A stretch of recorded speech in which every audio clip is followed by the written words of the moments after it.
नमस्कार, सुप्रभात। मैं हूं लवीना और आप देख रहे हैं ग्रह नक्षत्र और आप। जिंदगी में सफलता लाती है खुशियां और खुशियों से आता है आपकी जिंदगी में सुकून। तो आपकी जिंदगी को सुकूनदेह बनाने के लिए और आपके दिन को बेहतर बनाने के लिए आज के इस कार्यक्रम में हम आपको बताएंगे कि बृहस्पति ग्रह कैसे प्रभावित करता है आपकी आर्थिक स्थिति को। यानी बृहस्पति ग्रह से संबंधित वो कौन से खास उपाय हैं जिनसे आप पर बरसेगी माँ लक्ष्मी की कृपा। साथ ही गुरु मंत्र में हम आपको बताएंगे मोक्षदा एकादशी के व्रत का क्या है महत्व। धन का रहता है अभाव, धन में नहीं हो रही बरकत, धन की समस्याओं से हैं परेशान, तो देवगुरु बृहस्पति कराएंगे इसका निदान। तो चलिए कार्यक्रम को आगे बढ़ाते हुए स्वागत करते हैं प्रख्यात नक्षत्र गतान्वेषी डॉक्टर शंकर चरण त्रिपाठी जी का। त्रिपाठी जी, आपका स्टूडियो में बहुत बहुत स्वागत है। जी प्रणाम। त्रिपाठी जी, कल आपने हमारे दर्शकों को बताया कि बृहस्पति ग्रह कैसे प्रभावित करता है विद्यार्थी जीवन को। आज हम आपसे जानना चाहेंगे कि बृहस्पति ग्रह का कितना प्रभाव पड़ता है हमारी आर्थिक स्थिति पर, यानी कि धन और संपत्ति पर, और किन उपायों से हम पर बरस सकती है माँ लक्ष्मी की कृपा। धन में केवल रुपया पैसा ही नहीं आता भला, धन में ज्ञान जैसे धन की श्रेणी में आता है। आप लोग सुने होंगे कि स्वदेशे पूज्यते राजा अविद्यानम सर्व पूज्यते। जो विद्वान हो बृहस्पति है। देश में ही अपना राजा होगा, प्राइम मिनिस्टर होगा, तो देश में उसकी पूजनीय होगा वो। लेकिन विद्वान तो पूरे विश्व में, पूरे लोक में उसका सम्मान होगा। वो भी धन की श्रेणी में आता है। और जब रुपए पैसे पर आप आएंगे तो बृहस्पति गोल्ड है, सोना है।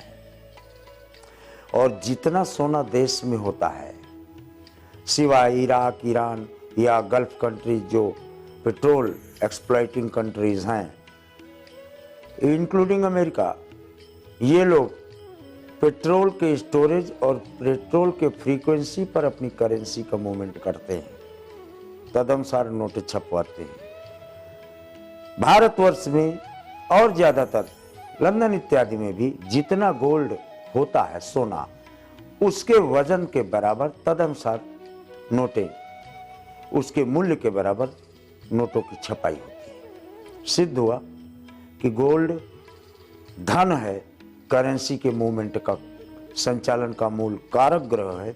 इसलिए ये धन युत, धन कारक और धन हारक भी है, ऐसा प्रमाणों से जाना जाता है। त्रिपाठी जी, अब अगर आपसे बात करें राशियों के हिसाब से, मेष से कर्क राशि के जातकों के लिए कौन से हैं वो खास उपाय जिनसे कि वो धनवान हो सकते हैं और अपनी आर्थिक स्थिति को बेहतर कर सकते हैं। जिनका बृहस्पति वास्तव में मजबूत होता है, वो जातक उसके अनुपात में धनाढ्य, गरीब और मध्यम होते हैं। वृष अकारकत्व में भी इन जातकों को बृहस्पति को गुणित का फल प्राप्त होता है। लेकिन अगर इन्हें धनाभाव वृष के जातकों को कहीं है, तो वृष को कृष्ण का था 32 मंजिला इमारत समुद्र में बनाया और सब सोने के खंभे कहां से मिला ये गोल्ड, केत यानी मोर पंखा से गुणित करने पर अच्छा धन का मार्ग प्रशस्त हो जाता है। मिथुन, चांदी की थाली में भोजन, लोहे की थाली में भोजन न करें तो भी चाहे जितनी गर्त में अवस्था हो, धनाढ्य होंगे। कर्क, इन लोगों को मोतियों का दान करने पर देवगुरु बृहस्पति की कृपा प्राप्त होती है और ये धनाढ्य होते हैं। प्रचुर मात्रा में धन प्राप्ति का मार्ग होता है केवल मोतियों के दान से। त्रिपाठी जी, ये तो आपने बताया मेष से कर्क राशि के जातकों के बारे में। अब हम आपसे बात करेंगे उन लोगों के बारे में जिनके पास धन का अभाव रहता है, वो पैसों की बचत नहीं कर पाते और हमेशा फाइनेंशियल क्राइसिस में रहते हैं। तो उनकी आर्थिक स्थिति कैसे बेहतर हो सकती है, बताइए हमारे दर्शकों को।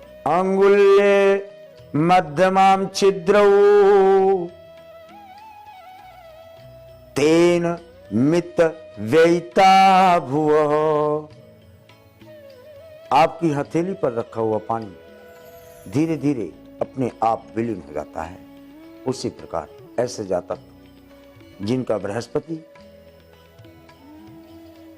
नीचस्थ अवस्था को प्राप्त हो, नीचस्थ दृष्टि हो, सन की दृष्टि से आवृत हो, उन लोगों को धन संचय नहीं हो पाता, चाहे जितना प्रयास करें।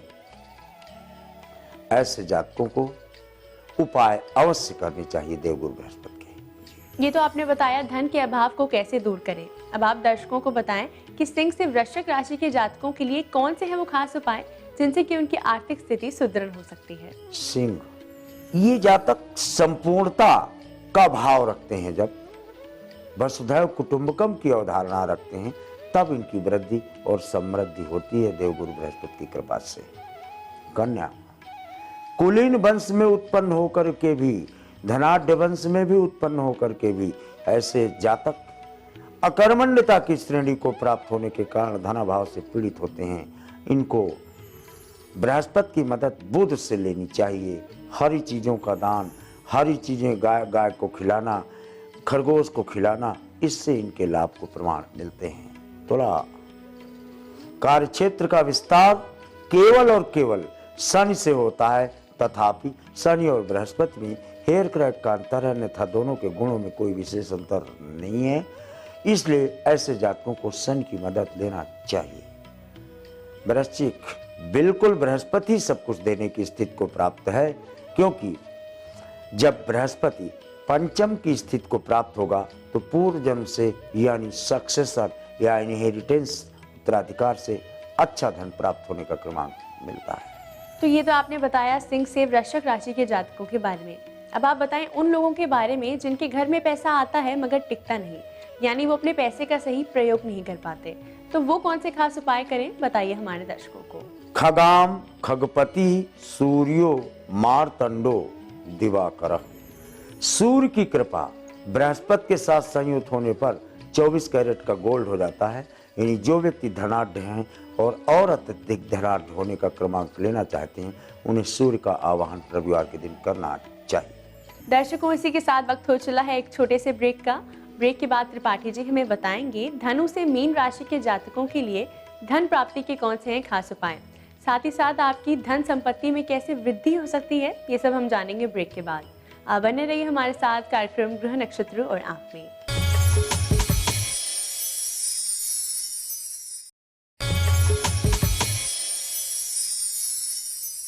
स्वागत है आपका ब्रेक के बाद ग्रह नक्षत्र और आप में।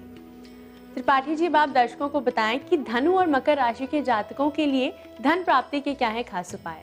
धनु जातक बृहस्पतिवार को खड़ाहूं पहने, केले के वृक्ष के समक्ष अगर बृहस्पति का पाठ करे, बृहस्पति के 108 नामों का, तो कितना भी दरिद्र क्यों ना हो गया हो चलेगा, उत्कर्ष अवस्था को प्राप्त होगा। मकर, मूल प्रवृत्ति से हटकर चिंतन करने वाले, धन के विषय में एकांगी धन का संचय करने वाले, समूल धर्म को नष्ट कर अपनी आर्थिक व्यवस्था को बिल्कुल चरमरा देते हैं, जैसे भारतवर्ष की आज है। ऐसे जातकों को केवल बृहस्पति में देव, गुरु, शिक्षक, माता पिता, इनका समान रूप से सम्मान करने पर इनके धन में वृद्धि होती रहती है। अब हम आपसे बात करेंगे उन लोगों के बारे में जिनके धन में वृद्धि नहीं हो रही, तो धन में वृद्धि के लिए क्या है खास उपाय, बताइए हमारे दर्शकों को। वो जातक जो धन नहीं कमा पाते या धन के अभाव से पीड़ित होते हैं, उनको यह मान लो कि उनका द्वितीयेश, द्वादशेश यानी द्वितीय भाव का खजाने का मालिक द्वादश भाव में बैठ जाए, खजाने का मालिक छठे भाव में बैठ जाए, तो यानी किसी भी प्रकार से एकादश और द्वादश भाव पर देवगुरु बृहस्पति की दृष्टि के अभाव में ऐसे जातक दरिद्रता और दरिद्रता से युक्त हो जाते हैं। उनको फिर जो उपाय बृहस्पति के बताए गए हैं उन्हें अपनाना चाहिए। त्रिपाठी जी, अब आप दर्शकों को बताएं कि कुंभ और मीन राशि के जातकों के लिए अपनी आर्थिक स्थिति को बेहतर बनाने के लिए क्या है खास उपाय। परोपकाराय शताम विभूतयः, किसी का सोना ग्रहण न करें कुंभ के जातक, और बृहस्पतिवार को सोने का दान भी न करें, अन्यथा बृहस्पतिवार को दिया हुआ सोने का दान समूल धन को नष्ट करने में सक्षम है। मीन, वही उपाय मीन राशि के जातकों को भी जल और जल से संबंधित चीजों का दान किया जाना बृहस्पति की सर्वश्रेष्ठता को प्रमाण को खींच लाता है। त्रिपाठी जी, ऐसे भी कई लोग होते हैं जिनके घर में पैसा होता है मगर उसकी चोरी हो जाती है, यानी कि पैसा टिकता नहीं। तो बृहस्पति के किस प्रभाव के कारण ऐसा होता है, बताइए हमारे दर्शकों को। चोरी होना उन लोगों का होता है जिनका बृहस्पति धन राहु यानी गुरु चांडाल योग का सृजन जिनकी कुंडली में होगा, उनके घर में चोरी होगी, उनका सोना चोरी होगा, उनका सोना गिर जाएगा, बार बार सोने के आभूषण गिरेंगे शरीर से। ये निश्चित मानो ऐसे जातकों को फिर काशी की परिक्रमा बृहस्पतिवार के दिन करना चाहिए। तो वाकई में बृहस्पति बहुत प्रभावशाली है हमारी धन और संपत्ति पर। इसी के साथ आइए जानते हैं हमारे आज के पहले कॉलर कौन है। मेरा नाम आशीष जैन है। मेरी डेट ऑफ बर्थ 21/11/1991 है। मेरा जन्म 5:26 सोयामतपुर राजस्थान में हुआ है। गुरुजी, मेरा प्रश्न यह है कि मैं पिछले कुछ समय से सरकारी नौकरी की तैयारी पर सफलता नहीं मिल रही है, तो गुरुजी कृपया ऐसा उपाय बताएं जिससे मुझे सरकारी नौकरी मिल सके। वृश्चिक विशाखा भाई जी, वृष भगवान ब्रह्मांड नायक योगेश्वर कृष्ण का था। उन्होंने उपासना से ही चक्र सुदर्शन प्राप्त किया है, आपको मालूम है। हरिस्ते साहस्त्रम कमलमादाया पदे देखो ने तस्मिन निज मुन्नारन नेत्र कमलम। शिव को कमल अर्पित करो। उपासना का मार्ग और नौकरी का मार्ग दोनों एक साथ प्रशस्त हो जाएगा। क्या प्रश्न है हमारे अगले कॉलर का, आइए जानते हैं। रितु गंगवानी बात कर रही हूँ। मेरा डेट ऑफ बर्थ है 2 अक्टूबर 1988। टाइम है 2:10। मेरा क्वेश्चन ये है कि मेरा करियर में अभी तक के कोई सक्सेस नहीं हुआ है, मैं बस फील्ड चेंज होते जा रही है, तो मेरे को क्या करना चाहिए। मिथुन कर्क पुष्य गुरु चांडाल योग है। प्रतियोगात्मक परीक्षाओं में सफलता का क्रमांक तो मिलता है, लेकिन जब आप लक्ष्य केंद्रित करेंगे कि मुझे आईएएस होना है, तब आप 3rd रैंक में आएंगे, यानी तीसरा आपकी जो चॉइस होगी वो आपको प्राप्त होगी।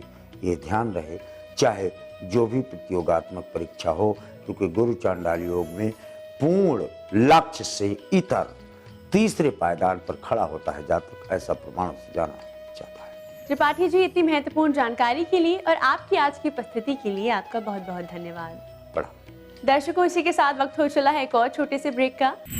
कैसे होगी मोक्ष की प्राप्ति? मोक्षदा एकादशी पर करें कौन सा खास उपाय?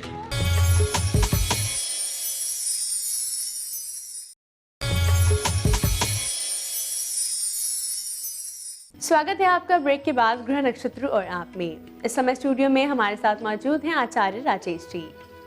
राजेश जी, आपका स्टूडियो में बहुत बहुत स्वागत है। नमस्कार। आज है तारीख 10 दिसंबर और दिन है शनिवार। आइए जानते हैं क्या कहता है आज का पंचांग। मार्गशीर्ष महीना शुक्ल पक्ष एकादशी तिथि शनिवार का आज दिन है। शुभ समय प्रातः 6 बजे से 7:30 तक, राहु काल प्रातः 9 बजे से 10:30 तक। आज चंद्रमा रहेंगे मेष राशि में। पंचांग के बाद आइए गुरु मंत्र में जानते हैं। जैसा कि आज है मोक्षदा एकादशी, तो मोक्ष प्राप्ति के क्या है खास उपाय। मित्रों, आज है मोक्षदा एकादशी। मोक्षदा एकादशी का व्रत सामान्यतः एक जैसा नाम से ही स्पष्ट है कि मोक्ष की प्राप्ति के लिए किया जाता है, लेकिन अंतर ज्ञान प्राप्ति के लिए भी इस व्रत को किया जाता है। ये जरूरी नहीं है कि हम बिल्कुल मोक्ष को प्राप्त करने वाले हों और आखिरी में यदि हम व्रत करते हैं तो निश्चित रूप से हमें उसकी प्राप्ति होती है, लेकिन हम हमेशा इस व्रत को करते रहते हैं तो हमारे अंदर ही बहुत सारे सद्विचार आते हैं। और कई ऐसे लोग जिनके विचार ही दूषित हो जाते हैं, लगातार गलत ही चिंतन करते रहते हैं, तो ऐसे व्यक्ति को इस व्रत को जरूर करना चाहिए। और ऐसे व्यक्ति इस व्रत को भी करें और व्रत के दिन भोजन का दान भी करें और गाय को एक लड्डू भी खिलाएं। ऐसा करने से आपके अंदर आ रहे दूषित विचारों से आपको मुक्ति मिलती है और सही मार्ग प्रशस्त हो जाता है। आइए आचार्य राजेश जी से जानते हैं 12 राशियों का दैनिक राशिफल, साथ ही साथ आज के दिन कौन से उपाय होंगे लाभकारी। आज तो आप ही की राशि में चंद्रमा और ग्रह योग भी आपके पक्ष में ही है। कुल मिलाकर आज परिस्थिति बहुत बेहतर है, मन में प्रसन्नता बनी रहेगी। आज के दिन की शुभता का लाभ लेने के लिए आपको लिखित में कार्य करना चाहिए। वृषभ राशि। वृषभ राशि व्यक्ति का आज का दिन खुशी भरा दिन है। परिस्थिति आज बेहतर है, लेकिन जो भी आप काम कर रहे हैं उसमें दृढ़ता की आवश्यकता है। आज आपका दिन और भी सफल हो, उसके लिए काम में कोई चोरी नहीं करें। मिथुन राशि। मिथुन राशि के व्यक्तियों के ग्रह योग तो बहुत अच्छे हैं और अच्छे लाभ मिल रहे हैं। आप अपने प्रतिद्वंदियों पर भी भारी पड़ेंगे, साथ ही कुछ नए काम करने का जो आप सोच रहे हैं दोपहर के बाद उसमें भी सफल हो जाएंगे। आज आपका दिन अच्छा रहे, दही थोड़ा सा जरूर खाएं। कर्क राशि, कर्क राशि वाले व्यक्तियों को आज वाणी पर ही संयम रखना होगा। बाकी योग तो आपके बहुत अच्छे हैं और दोपहर में आपके कार्य भी संपन्न होंगे, लेकिन वाणी पर संयम नहीं रखते हैं तो बना हुआ काम बिगड़ सकता है। आज के दिन के लाभ को लेने के लिए दृढ़ निश्चय घर से करें, उसके बाद बाहर जाएं, काम संपन्न होगा। सिंह राशि, सिंह राशि वाले व्यक्तियों का आज दिन थोड़ा सा विपरीत चल रहा है। आपकी सोच के विपरीत काम होंगे, लेकिन जो भी काम होंगे परिजनों के माध्यम से वह कार्य सही हो जाएंगे।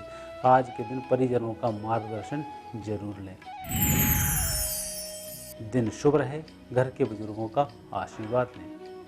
कन्या राशि, कन्या राशि वाले व्यक्तियों का आज दिन शुभ है, परिस्थिति बेहतर है, सिर्फ स्वास्थ्य का थोड़ा सा ध्यान रखना है। आज आप जो भी काम करेंगे उसमें मेहनत अधिक लगेगी। दिन शुभ रहे, उसके लिए दोपहर में भोजन जरूर करें। तुला राशि, तुला राशि वाले व्यक्तियों को आज बहुत कुछ नहीं करना है, अपने काम बनाई हुई योजना के अनुसार करते रहना है। सायंकाल तक सफलता हाथ लग जाएगी। आज आपका दिन अच्छा रहे, उसके लिए अपने इष्ट देव की एक माला का जाप करें। वृश्चिक राशि, वृश्चिक राशि वाले व्यक्तियों को गंभीर चिंतन से आज बचना चाहिए। जो भी काम कर रहे हैं बहुत लाइटली उन कामों को करते चले जाएं। अधिक सोचने से कोई मतलब नहीं होगा और आपका कार्य प्रभावित हो सकता है। आज आपका दिन अच्छा रहे, उसके लिए थोड़ा सा गुड़ का सेवन करके घर से बाहर जाएं। धनु राशि, धनु राशि व्यक्तियों का आज वाणी पर थोड़ा सा संयम रखना है। दूसरा, जिन लोगों से आप मिल रहे हैं उनकी बातों को गंभीरता से सुनना है। बोलें कम, सुने अधिक, काम बहुत अच्छा है। और आज के दिन की शुभता के लिए पीले रंग के वस्त्र पहने। मकर राशि, मकर राशि वाले व्यक्तियों को आज चिंतन व्यर्थ ही कर रहे हैं और उतनी परेशानी है नहीं जितना आप सोच रहे हैं। आज का व्यर्थ का चिंतन आपके काम की गति को अवरोधित करेगा, काम थोड़ा सा रुक सकता है। आज आपका दिन बहुत अच्छा रहे, उसके लिए सूची बना लें और कार्य करना शुरू कर दें। कुंभ राशि, कुंभ राशि व्यक्तियों के लिए दिन बहुत अच्छा है, अच्छे लाभ के संकेत हैं। रुके धन की आज प्राप्ति भी होगी और धन की समस्याओं का निराकरण भी होगा। आज के दिन का अच्छा उपयोग करने के लिए 11 सिक्कों का दान करें। मीन राशि, मीन राशि व्यक्तियों को आज निश्चिंत रहकर काम करना चाहिए। आप बहुत कुछ दूसरों की बातों में आकर काम परिवर्तित कर रहे हैं, यह ठीक नहीं है। स्वविवेक से निर्णय लें। और आज के दिन की शुभता के लिए अपने परिजनों से बातचीत करना या उनसे बात करके जाना शुभ रहेगा। राजेश जी, आपकी आज की उपस्थिति के लिए आपका बहुत बहुत धन्यवाद। धन्यवाद। दर्शकों, इसी के साथ वक्त हो चला है आज के एपिसोड को यही समाप्त करने का। कल फिर आपसे मुलाकात होगी इसी समय इसी चैनल पर। तब तक के लिए नमस्कार।